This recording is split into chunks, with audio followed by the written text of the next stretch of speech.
Hello guys, welcome back to my channel. ഇന്ന് ഞാൻ പരിചയപ്പെടുത്താൻ പോകുന്നത് മംഗ്ലീഷ് കീബോർഡ് എങ്ങനെ ഫോണിൽ സെറ്റ് ചെയ്യാമെന്നാണ്. അപ്പോൾ നമുക്ക് വീഡിയോയിലോട്ട് പോവാം. അപ്പോൾ നമ്മൾ മംഗ്ലീഷ് കീബോർഡ് എന്ന് പറഞ്ഞ ആപ്പിലോട്ട് പോവുക. ഓക്കെ, അപ്പോൾ അവിടെ ചൂസ് മംഗ്ലീഷ് കീബോർഡ് എന്ന് പറഞ്ഞിട്ട് ഒരു ആരോ മാർക്ക് കാണാം. ആ ആരോ മാർക്കിൽ ക്ലിക്ക് ചെയ്യുക. അപ്പോൾ ഇവിടെ സെലക്ട് ഇൻപുട്ട് മെത്തേഡ് എന്ന് പറഞ്ഞാൽ കാണാം. അതിൻ്റെ ഇടയിൽ keyboard for Vivo Manglish keyboard എന്ന് പറഞ്ഞാൽ കാണാം. അതിൽ മംഗ്ലീഷ് കീബോർഡ് എന്നുള്ളിൽ ക്ലിക്ക് ചെയ്യുക. എന്നിട്ട് കസ്റ്റമൈസ് കീബോർഡ് എന്നുള്ളിൽ ക്ലിക്ക് ചെയ്യുക. ഇപ്പോൾ നമ്മുടെ മംഗ്ലീഷ് കീബോർഡ് ഇവിടെ സെറ്റ് ആയിട്ടുണ്ട്. നമുക്കതിൽ എന്തെങ്കിലും ഹെൽപ്പ് ആവശ്യമുണ്ടെങ്കിൽ എന്ത് ഹെൽപ്പാണ് ആവശ്യമുള്ളത് അത് പറഞ്ഞാൽ അവർ നമ്മളെ ഹെൽപ്പ് ചെയ്യും.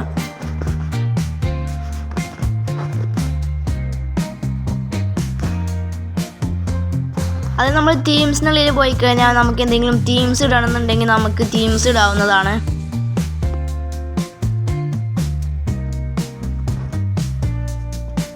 നമ്മളതിൽ ഹൗ ടു യൂസ് എന്നുള്ളിൽ പോയി കഴിഞ്ഞാൽ നമുക്ക് മംഗ്ലീഷ് കീബോർഡ് എങ്ങനെ ഉപയോഗിക്കാം എന്നുള്ളത് അറിയാൻ കഴിയും.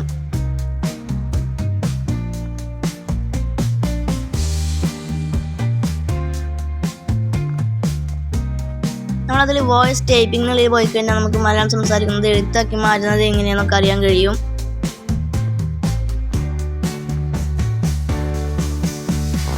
ഇത്രയും നമ്മളുടെ മംഗ്ലീഷ് കീബോർഡ് സെറ്റ് ചെയ്യാൻ വളരെ ഈസിയാണ്. നിങ്ങൾക്ക് എൻ്റെ വീഡിയോ ഇഷ്ടമായെങ്കിൽ ലൈക്ക് ചെയ്യുക, ഷെയർ ചെയ്യുക, സബ്സ്ക്രൈബ് ചെയ്യുക, നിങ്ങളുടെ അഭിപ്രായം കമൻറ്റ് ചെയ്യുക.